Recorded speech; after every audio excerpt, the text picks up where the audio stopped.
Ladies and gentlemen, thank you for tuning in to this week's edition of Stop, Look, and Listen. I'm your host, LeTroy Gardner. This week, we have a political strategist, host of the award-winning When We Win podcast. She's executive VP at Blue State and the author, as you see right behind her, The Real Ones. We have Joshua Tree's finest, someone that's always working to make the impossible possible. We have Maya Rupert. Welcome to the show, Maya. Thank you so much, and thank you for that intro.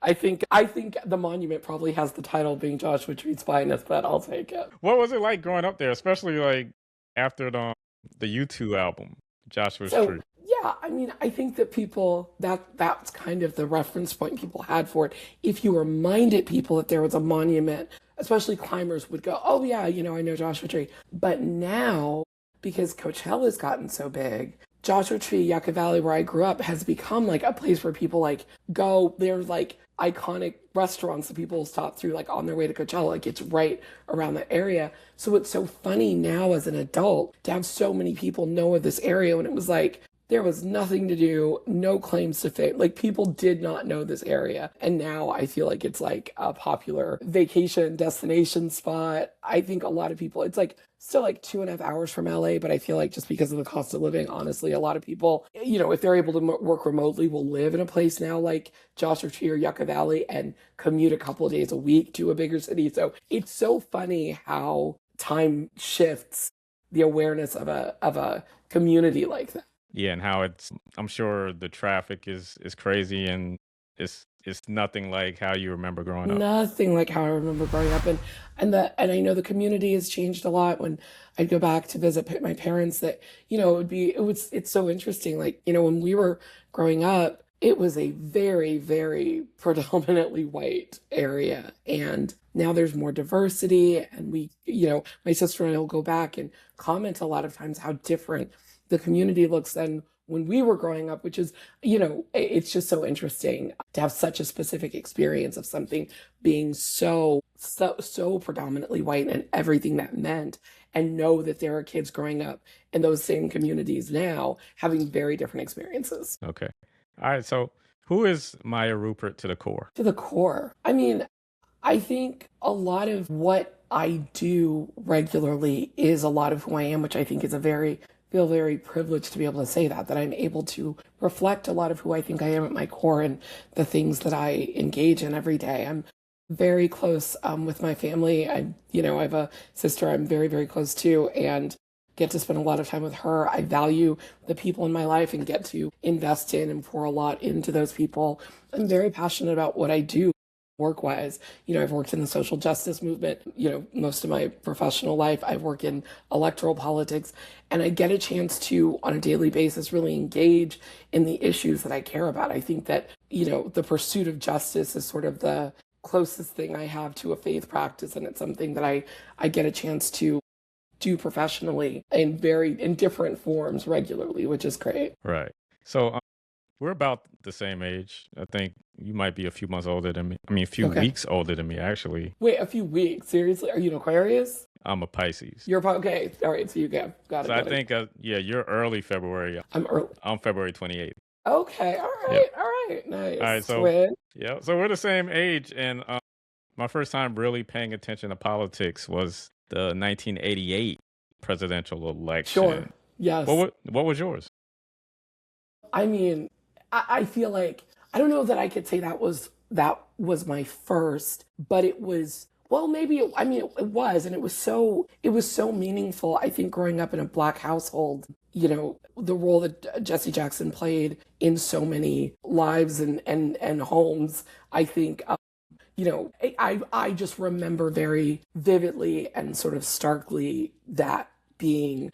I was very conscious of him, even if I wasn't conscious of everything that meant. I feel like I have memories from like the late 80s like that, where it's like, I remember the images. I remember, I couldn't articulate everything that it meant, but I knew it was significant. So yeah, I think I would probably, I don't know that I could say at the time being conscious of anything that came before that. I think, kind of once I started to understand that politics was something that I cared about, sort of looking back and thinking historically, and there were I think, races that were sort of retroactively important. But I think you're right. 1988 had to be the first one I was really conscious of deeply caring about. And we obviously lost Jesse earlier this year, Which or was, late last year. What was it? Yeah, it was earlier this year, I think. I think it was earlier this year, yeah. Yeah. And I'm curious if it was the same thing for you. There was just this like, it almost seemed unbelievable, despite the fact that he was older. I think we had known he had been sick. He had dealt with it. It should not have been the most shocking loss, but it was because it felt like what he represented, the idea that he would not still be here. Mm-hmm. For so long, he was our living, like it was him, Al Sharpton, John Lewis. There were some of them that they were our like living embodiment of a civil rights movement that very much still felt active and like a project whose goal had not been realized. So it felt like, he was symbolic in a way that seemed odd that we could lose him. It was very jarring. Did you have any like one-on-one conversations with him about those experiences? I did not know him. I mean, I had met him before and was able to sort of shake his hand and say he was meaningful, but I wasn't able to really, we didn't know each other in a way that it's like I got to sit down and really tell him any of that. But I also feel like the first time I met him, I remember so vividly, we were just sort of walking and past each other, and I did a double take and he kind of, pointed at me because he is used to having that reaction to people. I feel like for Black people of a certain age, seeing him almost felt like, wait, I can't see you in real life. That doesn't, so he kind of gave me a point and a wink. And it was a very, I think he recognized the role he played in a movement. All right. So give us a brief snapshot into your rise in the political space. It's funny.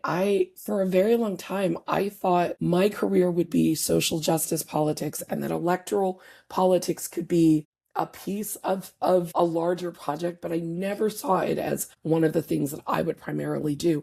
And largely for two reasons. One is when we were coming up, the idea of working in electoral politics meant, I think, you knew you had to volunteer. You had to know somebody. Like it was like breaking into electoral politics was more than a notion, right? It was like you couldn't just, they didn't seem like jobs you could just get.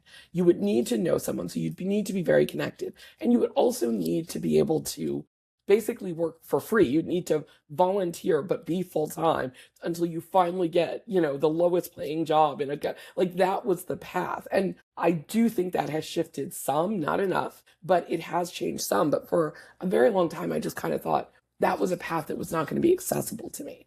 But more than that, I also thought that wasn't going to be the way I could do the things I wanted to do.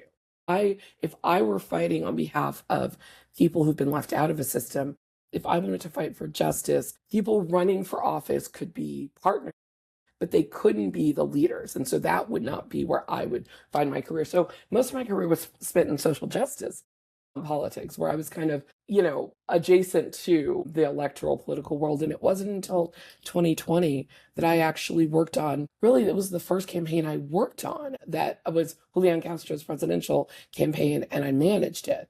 And the thing was, I had met him when he was working at HUD, and he and I just developed a really good relationship. And what he wanted was someone who, I had never run a campaign, but I had run big things before.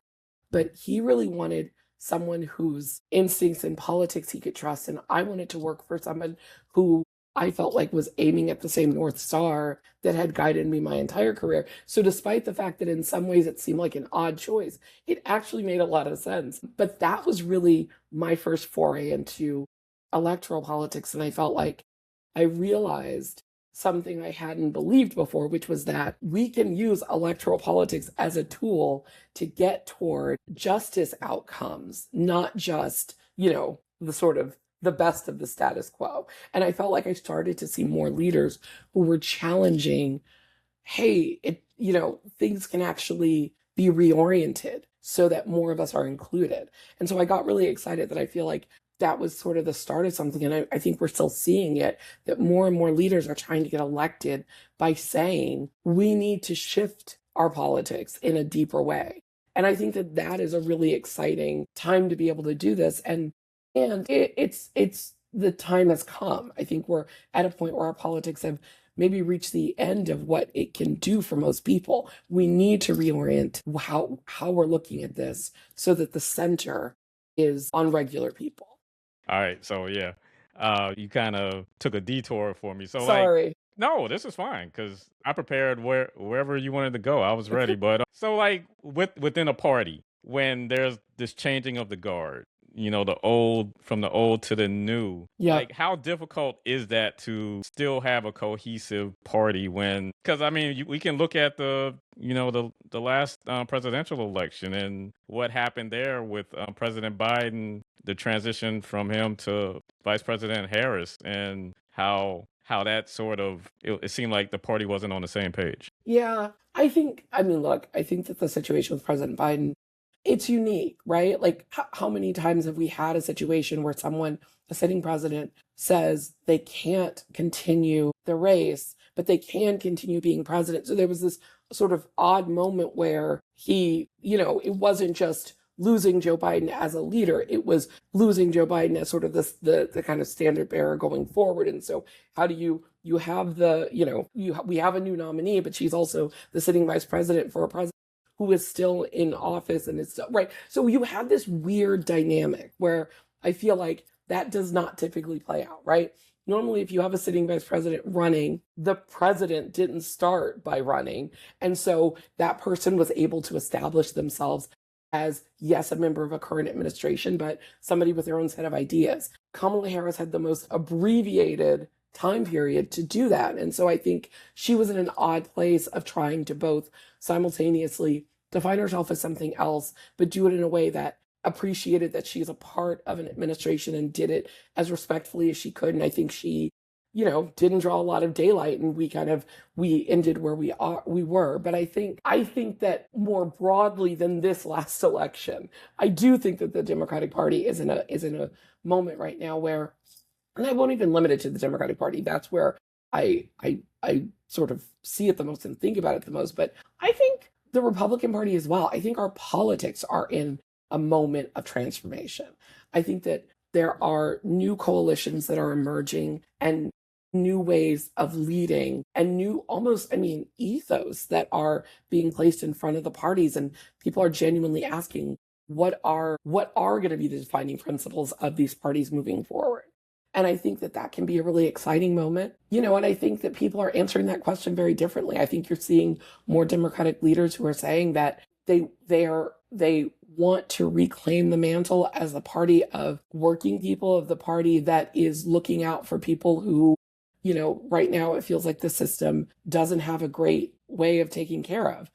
And I think there are some Democratic leaders that are much more comfortable with, we have just had a lot of upheaval and we need to go back to the status quo. And I think that status quo didn't work for a lot of people, but I think there are some leaders who feel like we need to get back to normal. And I think the same thing is happening on the Republican side. I think Donald Trump has remade Republican politics. And I think there's going to be a real question as to whether there are leaders with the integrity to say what we're doing, what has happened isn't okay, and we need to reverse course, or it's Donald Trump's brand of politics going to define the Republican Party for the next several generations? And if so, what does that mean? And what are the new alignments going to be? I think I do think you're right. It's an interesting moment when you have this much opportunity for transformation. How do you think things will play out? Speaking of, I guess, the ripple effects from the 2022 election, when it comes to the midterms coming up. I think Democrats are going to.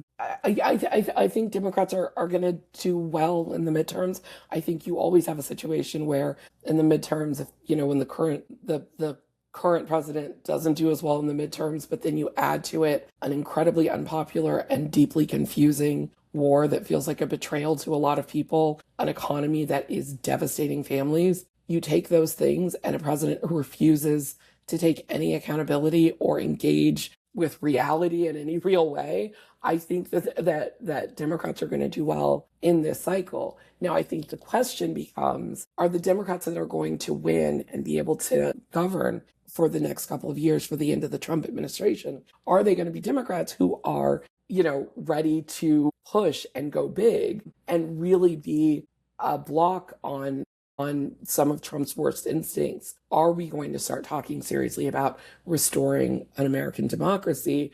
I think that is to be seen, because I do think it matters. Like, I'm a big, vote blue and it matters deeply who kind of a Democrat. Like, I don't think that just getting a majority is the end of it. I think you need a majority of people who are committed to governing for working people. And that means more than saying it. It means showing up, having real accountability, pushing back, and making sure that this slide into authoritarianism is not just what defines this moment in history. And I remember when President Clinton ran, he was more so running and attracting independent voters, working towards the middle. Is that a strategy that you think the Democratic Party should return to, or is it more so becoming more progressive? I don't think that running toward the middle has ever benefited Democrats, and it definitely hasn't benefited working people.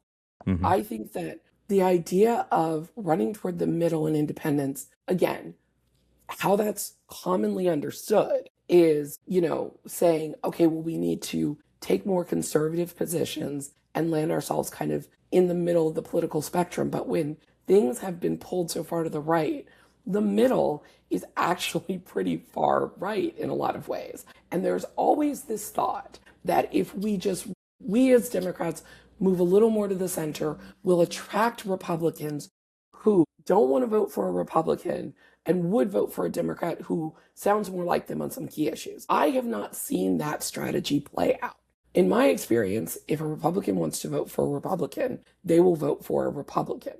They aren't necessarily, excited by the Democrat who doesn't go quite as far. What I have seen is that people find some of the things that Donald Trump says and does objectionable, but there are not enough people who are saying, I like his ideas, but I don't like him, so I'll vote for a Democrat who makes me feel the same. It's just not happening. And so I think there's this idea that you can win over this kind of like amorphous group of moderates if you just run Democrats who are less progressive, and I've just never seen it. On the other hand, what I have seen is that most independents it's not that they are fundamentally moderate, it's that they aren't heterodox. They don't go down and say, I vote with the Democrats on everything, or I vote with the Republicans on everything.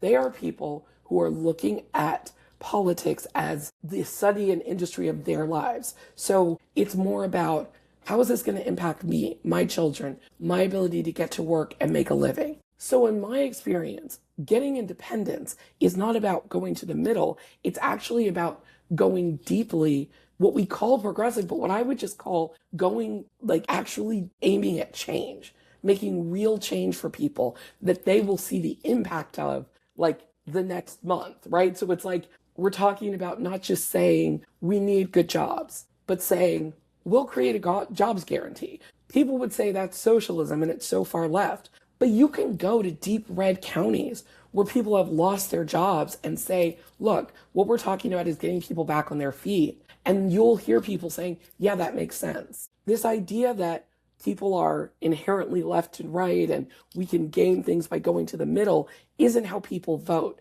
Right now, people are struggling and they want somebody who's going to change things. We tend to call that progressive because the only ones who are pushing to make those changes are doing it to the left. But the truth is, I think it's less about progressive versus centrist and more about, do I have an idea that was going to change things to make it better for your family? So I would say, yes, I think Democrats need to run the progressive candidates that are talking about making real change for people. And I think we'd be shocked at how many moderates, independents, and Republicans vote for those candidates. Cool. So, like, with the media landscape and how podcasts supposedly played a major role in the 2024 election, like, how has the Democratic Party sort of made that shift to utilize that moving forward in the Will you podcasting tell and me, streaming? are people coming on your show? Are you getting more candidates saying, I want to showcase my ability to come on and just sort of talk without talking points? Does that ever happen? No, Well, I this is mean, what we're saying. This is what they're saying, right? They're saying What voters want is freewheeling conversations. We want to hear our candidates speak on issues, not go back to talking points. We want to hear you just ask someone about something and let them talk about their feelings on it. Have you noticed that shift? I mean, out of all of the political figures I've had on, I haven't. But I welcome the opportunity. I welcome the opportunity to have a conversation like what we're having. And, Right. as this conversation continues to flow, I mean, it won't be just strictly political, but yeah, I think that's what we're yearning for. We're yearning for that connection, the fact that, okay, this person thinks like us, or, like, I'm sure you watched the New York Knicks parade last week. Mayor Mamdani, like listening to him just talk about .4 odds of the Knicks winning that game, and how that resonates with New Yorkers and their daily grind. I mean, to me, that's what we have a yearning for, is someone that speaks our language but can articulate it in a way that crosses all demographics. So Right, right. I think that's exactly right. I think more and more voters are asking for candidates that can do that and can be fluent in that way. And that's a shift, right? For a very long time, what we told candidates was, okay, you're going to go on cable news and you're going to do like a set of shows. Everyone's going to see you on Sunday morning you're going to go to Meet the Press, then you're going to go to, what, like it would, there was like a set of, we're sending you out to the morning shows. And you're largely going to say the same thing on every one.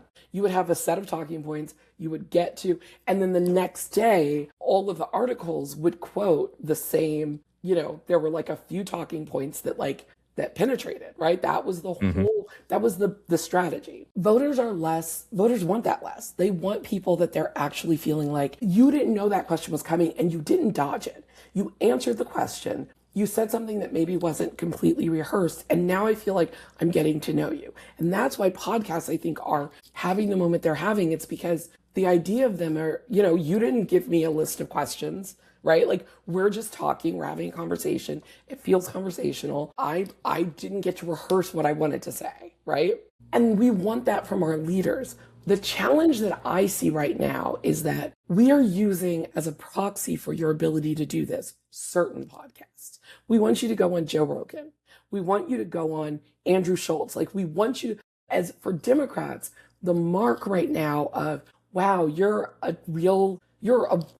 good communicator, you're being authentic, is going on these manosphere podcasts and impressing them. There are some people who are not, no matter how talented and charming they are not going to get the same make the same impression on a show like that as others. A lot of those podcasts were created as like an anti-woke.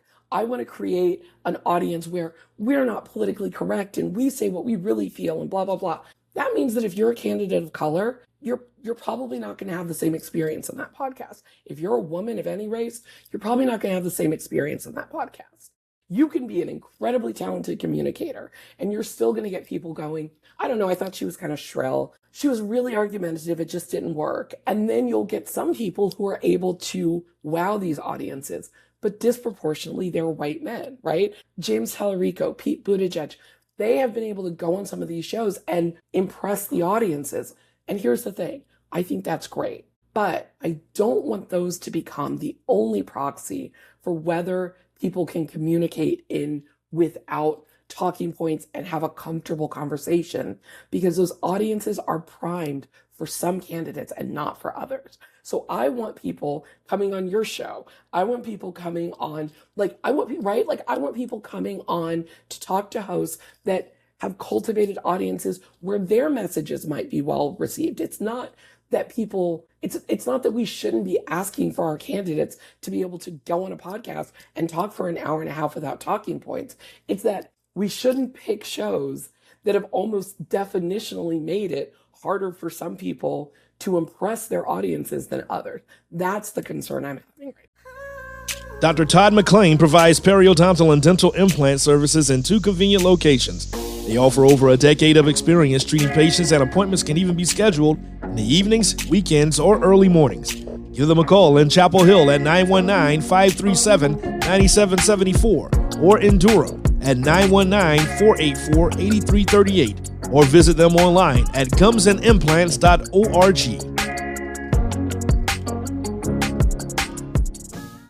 How do you navigate that as a campaign manager, as far as putting in your candidate, having them sit down with those where they can be themselves versus having them on the traditional platforms to where they're going to get the hardball questions? I would put them on shows where they're going to get hardball questions. It doesn't mean that you only go on like safe, okay, this is going to be a gentle interview, right? Absolutely go places where you might get challenged. But you know what I would love to see is more Democrats going on like leftist podcasts where they're going to get challenged from the left. We very often will say, well, you need to be able to go in front of people who disagree with you. But what we mean is we want Democrats to go in front of conservatives. I'd also like to see mainstream Democrats go in front of leftists and see if they can keep up with those questions and have a conversation. Putting people in front of more audiences, not fewer, I think is actually the answer. And when people say, well, why didn't you go on Joe Rogan? Say, well, we went on this show and this show and this show and this show and this show. And we went on audiences that challenged our candidate on these issues. And she had to answer tough questions on this. And she got, pushed from the right and she got pushed from the left. But yeah, maybe we stayed away from some shows where the audience was cultivated to, not be really friendly to women or not be really friendly to women of color. We stayed away from those shows, but we put her in front of all of these places. I think that the answer is more, not fewer platforms, and being honest about why you stay away from some platforms. I don't think most people are sitting around thinking, oh, how biased of us that we have given power to these 5 shows when we know that those are shows that are like anti-woke and that are going to be harder for some people to be successful at. I don't think most people think of it. We have an obligation, I think, as campaign professionals to say, here's why we made the choices that we made, and putting that in front of people and saying, if you think the issue is she can't hold her own on an interview where she didn't get the answers first, go listen to her on these shows. But it can't be one show that somehow becomes like, I don't want Joe Rogan to become the kingmaker for the Democratic Party, right? Like, I don't want any single person to have that kind of power. But 2, I don't want somebody who has said that their views don't align with most of the Democratic Party to be in charge of who gets called the best communicator of the Democratic Party. I want that to be a decision that voters are making, and they're only going to be able to make that if we get people in front of as many audiences as possible. Do you feel like, well, with some of the candidates that you've worked with or, seen rising in popularity of late, is it hard to shift from being on as a politician to being your true self? Because to me, it seems like because they're trained robotically to focus on issues and answer questions, focus on independent voters or LGBTQIA community or African Americans, that you're not necessarily getting a true representation of the individual. So I think this is something that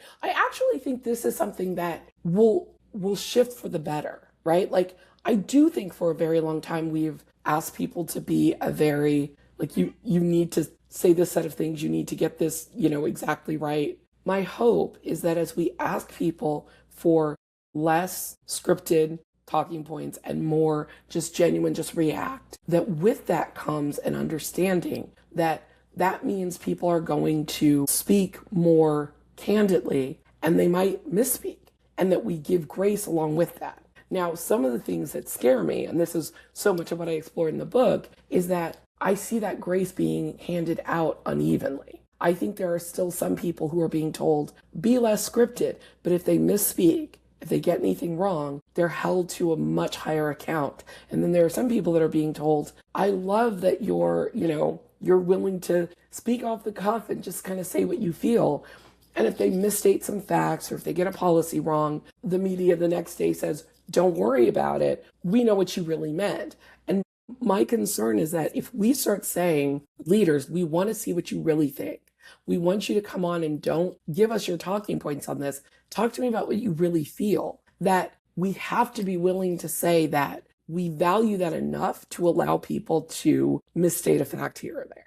not intentionally, but to genuinely say like that doesn't mean now we doubt whether or not you should be here, or we doubt your fundamental sincerity. And I think we as voters are going to have to grapple with what exactly that means, because you really can't have both. If we want people to be more comfortable being who they are and being less scripted, the other side of that is they're not going to be speaking from a script. So I think voters are going to need to grapple with that, but I also think campaigns are going to need to adjust. I think it's less, don't ask candidates to memorize talking points. Ask them to memorize messages. You can state a message without repeating the same thing over and over again. And I think that's going to become the skill set that people really need to hone. So you're referencing the real ones, how to disrupt the hidden ways racism makes us less authentic.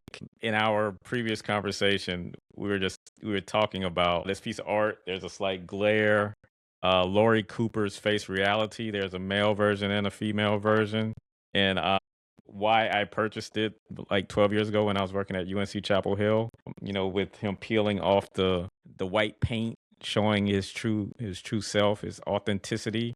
Just talk about everything that you deal with as a Black woman in the political landscape and how difficult it is to be authentic in that world. Yeah. Oh gosh. So this is why I wrote the book. It was because of my experience, but it was also about the experience of the candidates I was working with and seeing how candidates of color got their authenticity questioned in this way that felt very fundamentally unfair. And basically what I was noticing is that this happens, it's broader than politics, right? But it happens a lot in politics. We say we want people to be authentic. We want people to, be able to go on a podcast and speak without talking points and just tell us what they think. But the way that we hold people account is very, very different. So Donald Trump, I think, presents a really good example, or Joe Biden does as well, honestly, of candidates who are able to misspeak a lot. Joe Biden was known for his gaffes, right? Donald Trump constantly misstates facts intentionally, but he also misstates them sometimes sort of clumsily. And the media people sort of come together to what people have called with Donald Trump saying wash a lot of what he says. He can say the most ridiculous things, and then the next day an article will report that, he said this, but what he meant was this, and taking it in the sort of best way possible. Candidates of color don't get that. They don't get that leeway. So when you're held to a much higher standard, you can't misspeak. You can't get something wrong. Or people will say, she actually might not have known the difference between these two things. Now we're questioning whether or not you're qualified to be here, because there is that constant question that dogs them. Do they really deserve to be here? Do we think they're actually qualified? Are they smart enough? Are they good enough? Those are the questions you have to deal with. Being authentic actually comes at a much higher cost. So when you misspeak, no one's there to make it sound better. So you're going to misspeak less. And then people are like, oh, well, she sticks to talking points. That must mean she's not authentic. So you're punished either way. If you're authentic, you're held to a higher standard than other people are. But if you're, then you say, okay, well, fine, then I'm going to go on, I'm going to be scripted. I'm only going to take interviews where I do know where the questions are. Then people say, well, then she's sort of incurably inauthentic and we don't trust her. That double bind works so hard to reinforce our ideas about electability. It makes it very, very difficult for a lot of people to be read as the kind of authentic you need in order to get elected. Then there's the other, I think, challenge with authenticity for any of us working in these fields, and that's that who we often are is something that we are actually forced to put a different face on in order to navigate the world. There's an expectation that we have to meet that is a culturally specific one. When you're trying to navigate a world that was created, when you know it wasn't created for you, you have to figure out how to walk this tightrope where you are both palatable for everyone and making everyone comfortable, but then giving your authenticity when that's the thing that is deemed what everyone is craving. So they want our authenticity when it's, Black voters are the base of the Democratic Party, Black women have saved, they need our work, our labor. They need our culture. They need our music. They need what we've created. So they want it in certain places, but then we need to figure out how to shut it down and make everyone around us feel comfortable in others. And trying to do that, trying to figure out when you peel off the mask, when you keep it up, and when you even peel it, how much of it to peel, because you don't ever peel it all. That creates another double bind that people are constantly dealing with. And it makes it all the more painful that we talk about authenticity like it's this universal good. Authenticity, you say it and people are like, yes, of course, be your authentic self. It gets treated as this uncomplicated and evenly applied good. Anyone can access it, and it's better for everyone to access it. And it's not. It's both untrue that everyone can access it, but more critically and more controversially, it's not always good. It isn't always treated as a good when everyone accesses it. Everyone's authenticity is not always welcome. And I think we have to be honest about that, because otherwise what winds up happening is a lot of people are like, I feel like I'm not being myself, but I feel like I'm being rewarded for not being myself. And that makes me feel like I'm fundamentally a fraud, instead of us acknowledging that we have a system that does not allow us to all access authenticity in the same way. Yeah, I'm ordering the book. Seriously, You're speaking my language. You know that's that. the thing. I feel like this is it. This is why I wanted to write it. Is there was a conversation I had where I tried to articulate some of this, and I was like, I know this is true, and I know that every time I say it to someone, they go, "Yep," but I don't know where to point someone to say, "Read this article. This is talking about it." I know we all experienced it, and we did not have something to reference to say, yes, this is articulating it. Because every time we all talk about it, when you get in a group of Black people, of people of color, of women, of people with a marginalized identity where they had to learn early on, it's on you to make people around you feel comfortable. As soon as you say it, everyone's like, yes. And I always felt like a fraud, or I always felt like a liar. And we all know it, but we didn't have a way to articulate and come together and say, this is what you're doing to us. Mm-hmm. And I read an article that you wrote recently, and there was a question that you asked: is authenticity dangerous and expensive in politics and corporate America? And you compared Jasmine Crockett and Kamala Harris. Yeah, yes. So yeah, the piece you're referencing I wrote for Salon after Jasmine Crockett got criticized for essentially being too authentic. That was basically the critique. What people were saying about her was that, well, she's too defined in the minds of voters. So she's kind of made it difficult for herself. She can't get elected in Texas. And I remember, and what I sort of wrote was, you have somebody like Jasmine Crockett who's too defined in the eyes of voters. But another word for that is authentic. And with other candidates, we say that's good, right? The same people that critiqued Jasmine Crockett for being too defined, earlier in that same conversation, they praised Bernie Sanders for being the one candidate to say what he really thinks and to be about it, right? Like, you know exactly where Bernie Sanders stands. And that was considered a good thing for him. But for Jasmine Crockett, it was a liability. And so the comparison I was making is, well, then take somebody like Kamala Harris, because these people were basically saying, James Tallarico has a better chance than Jasmine Crockett. She's too well defined. He's strategically vague, strategically ambiguous. And I was like, well, Kamala Harris was strategically ambiguous about a lot of things, sort of famously, right? Like, there were things that she did a really good job of not taking a clear position on and going back to talking points, and she got called inauthentic. So when a Black woman can be too defined or too real, or try the strategic ambiguity and be considered inauthentic, they're doing opposite things, but authenticity is basically the core of both critiques. Well, then authenticity can't mean anything, because it can't be true that one can be too much, one can be not enough, but both at the core means they're unelectable. Do you think we'll see the day when a Black woman is elected president? Yes, I do. I think that it's going to take a lot of, I think that when it happens, there's going to need to be a lot of work being done to protect her from things that people will try to deny are even happening. Like, there will be the obvious attacks, right? But there will be things like this that will seep in before anybody has a chance to, like, even see or acknowledge them. So one of the things I want to be doing right now is setting up the system so we can elect a Black woman president. But we're not going to be able to do that if you're allowed to just say, I don't know why, I just don't see that person as authentic. Because you are going to be shocked at how few Black women get through if you're allowed to, like, uncritically just deny some people that title without thinking about what you're really saying. The same thing with likability, electability. Some of these sort of meaningless proxy words that really just let us reinforce our own biases and keep some people out. So I think there's work to be done, but I absolutely believe that, yes, we will elect a Black woman as president. Okay. Do you ever feel like throwing in the towel when it comes to the work, or you feel no ways tired? Oh my gosh, no, I get tired daily.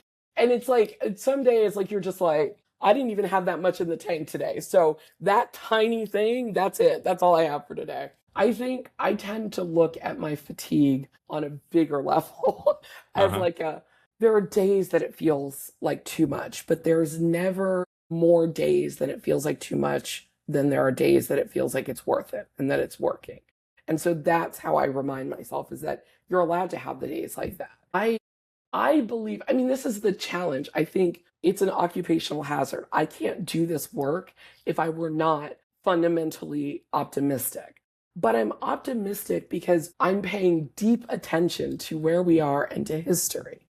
And if you do that, I think it is hard not to feel optimism, because I have seen that when I've seen us overcome a lot, and it genuinely feels like hope is, it's not just the answer that makes me feel good. It's the correct answer to any given situation that we're confronted with.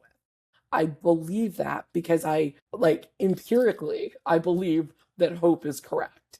And so, yeah, I mean, I know sometimes I'm like, I swear it's not hope. Like, I really do think that given what I've seen us encounter and come out on the other side of, and the ways we learn, and the tiny way it gets a little bit better and our circle gets a little bit bigger the next time around, makes me feel like we are on the right track. So yeah, I get tired. I think that's part of the process. But I feel I just keep reminding myself that the things that I now consider inevitable, there were times in there that they were tired. And now we look at that and go, well, obviously they were going to win that case. Obviously we were going to get that right. Obviously we weren't going to stop then. And so if the lifespan of the things that we care about are going from like intractable to inevitable, hope genuinely feels like, when you do the math, it's the right outcome. Do you learn more from your wins or your losses? I think you have to learn more from your losses, because winning, you can obscure a lot of stuff when you win. You can feel like, well, we won. And you know some of those choices, because it's hard not to, like, even when you try really hard to be critical of your wins. In politics, in movement work, it is a little bit of like scoreboard. Like, if you won, you won. So, you want to do it differently the next time, but then you say, yeah, but we did it this way and it worked. I think you're able to be much more thoughtfully critical when we lose. You can take a step back and reassess more. And you're willing to reassess the deeper things. When you win, it is so hard. Like, I cannot imagine what it would be like to be like, the GM of a team that just won the championship, that now has to think about, do we re-sign this person? Should we make this big trade? How do you take the thing that just worked and tweak it?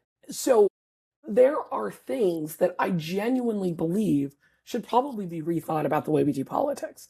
I think we spend too much money on TV ads. I don't know if they work. I know you have to do it. I know you have to do certain things. I don't know if they still work. I think our entire society has changed. The way people watch TV changed. The way people respond to organizers changed. And we have not, some of these strategies we have had, we've made changes. We add digital ads to TV ads now.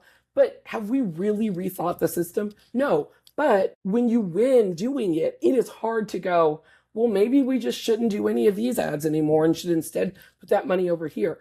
I think those are the kind of questions we have to be making. And I don't know if you're going to ever make those when you're winning. So, I mean, I have to ask, like, do you see yourself managing another campaign in the future? For the right candidate, absolutely. It is tiring. And it's like I say it and I'm already like, oh God, but I would do it. Absolutely. I would do it again. If somebody that I deeply believed in ran, I would love to do it again. Like, so what's your relationship with Donna Brazil? She is one of the most generous, like this woman. So seriously, I did not know her and was able to reach out to her and be like, hi, I'm a Black lady running a campaign. And she was like, what do you need? She blurred my book. We have done events together. She is the level of generosity that she has shown me, and I know I'm not alone, Minya Moore, like there's so many Black women who came through when they were onlys who are so adamant that they will not be lasts. And I am so grateful for them. But yeah, I feel very, very fortunate. So just talk about how you're pouring into the future leaders. Honestly, it's a big part of the reason that I'm like, yeah, I would do it again, because it's an honor to, like, beyond just the candidate piece of it, there are people so many of the people that you work with on a campaign, that's their first professional experience. They're organizers, they're 22 years old and having their first job. And the opportunity to make sure that there are a generation of people coming into professional politics who got to feel valued and appreciated and got people who invested in building an organization that values them. I think that's really important. I think it's one of the most important things that we do. And I think that's true across the board. But I feel a special obligation when I think about young women of color, especially young Black women, knowing that I remember not seeing that or feeling that until much later in my career from, having a Black woman running something who was sort of invested in me in a way. I think it's really important that people see that and they experience it. And it's something I try really hard to make sure is always a piece of what I'm doing, that I'm, mentoring when people come to me, that I'm willing to have the conversation, that I, kind of bring people in, but, training people and being transparent about stuff. One of the things I try really hard to do on teams is be really honest when it's like, by the way, here's why I did this. Like, I'm guessing on this. Like, I am assuming that based on this and this is going to happen. We don't know. Let's see. Because one of the things that was hardest for me was seeing leaders make decisions and representing as though they knew for a fact that something was going to happen or they knew an answer. So it made me intimidated to raise my hand until I felt like I knew the answers. And I think that there are some of us, especially like us, who aren't going to go, well, I've been doing this for a bit. Let me try to get the promotion or let me try to do the next thing. We very often are saying, okay, well, wait, let me wait until I know everything and then I'll try for the thing. And if I can dismantle that myth for people and say, nope, don't wait until you know everything. Like, here's what I'm doing. So that just because we're making these calls doesn't mean we know it for sure, or this is how we're going to fix it, because that's the way you make sure that like the next generation of people put themselves forward even, I think being transparent about that kind of stuff and like letting people in a little bit more on your process, sometimes it makes me feel a little bit vulnerable, but the trade-off is the next group of people will feel the confidence that's like, okay, then I'm ready for the next job. If I don't have to know everything, I just need to know this, and I need to like trust my confidence and my judgment, then I will put my name in the hat for this. And that is worth it. Yeah. What's something about you, Maya, that people would find the most surprising? The most surprising? Yeah. Probably that I believe in Bigfoot. That one always surprises people. Here's the thing. Genuinely, I just think there are enough stories across cultures, across continents, there's something real there. But I also will say, I think that I enjoy believing in Bigfoot because it's one of the ways that I'm a big trust the science, trust the experts person. But it's a pretty low impact way that I can remind myself very regularly that sometimes we know things for absolute certain right up until we realize we were wrong. Yeah. How can I'm also a southpaw. Yeah. How can I qualify for the Lefty Olympics? Listen, August 13th is International Left-Handers Day. We like to celebrate International Left-Handers Day week. So we can do it for the whole week. Look, the Lefty Olympics, if you want to be in, you're in. Like, it's a very, welcome, you're already accepted. I love to get really into being left-handed. I make my friends do a lot of trivia, and yes, there are oftentimes events. I would encourage folks in your own communities to get everyone together, even if it's just a game of like waste paper basketball, make everybody shoot with their left hands and celebrate International Left-Hander Day, August 13th. And if you are not left-handed, we have a pledge you can take and become an honorary lefty for the day and participate right along with us. I have posted it online before. I will do it again this year. Come take the pledge and join us for some lefty fun. All right. So what's next for you besides Lefty Olympics? I mean, right. That's we've only got a few more shopping days left, really, before August 13th. So that one's going to take up a lot of my time. I just worked with Charles Booker, who just won his primary in Kentucky. That general is in November. So we are really just working to make sure that, Kentucky gets the kind of leadership they deserve. It's an open seat for Mitch McConnell's seat. So it has potential, I think, to be a very interesting race. There are some other folks that I'm, sort of working with and talking to, looking into 27, into 28. I don't know exactly what is next on the political front. I know that I just want to make sure that good people keep being able to move forward and tell a different story about our politics. I will say, for me personally, I'm still, the book came out in February, so I am still traveling with it and talking to people and doing a lot there. So I'm around, I'm in a lot of communities. So hopefully, for listeners, I'll get a chance to, see folks soon. Great. All right. So plug where we can find you on socials and the website, the whole nine. Yes. All right. So I'm at Maya Rupert on Twitter, which I'm always going to call Twitter because people can't redefine communities. I'm Maya.Rupert on Instagram, Facebook, and Blue Sky. And honestly, if you can, I'm pretty active on those socials, and it's pretty easy to find me that way. So yeah, I'm here, I'm around, I'm always thrilled to chat. Great. All right. So as we close, I wanted you to leave us with this parting shot. So we recently celebrated the opening of Barack Obama's Presidential Center. Huge. Take us back to November 4th, 2008, when the official announcement came out that the impossible was possible. Yeah. I was living in LA at the time, and I remember, I cried like I think everybody did, But what I remember during that period of time is that there was Obama, there was like the root, was like a big, like culturally and politically, there was this really like incredible thing that was happening, like on the media landscape, on the cultural landscape, right? Like it was like we had Obama and we had Scandal and we had the root and we had like, it felt like there was this moment of like, there was such a moment of possibility. That's what I just remember feeling about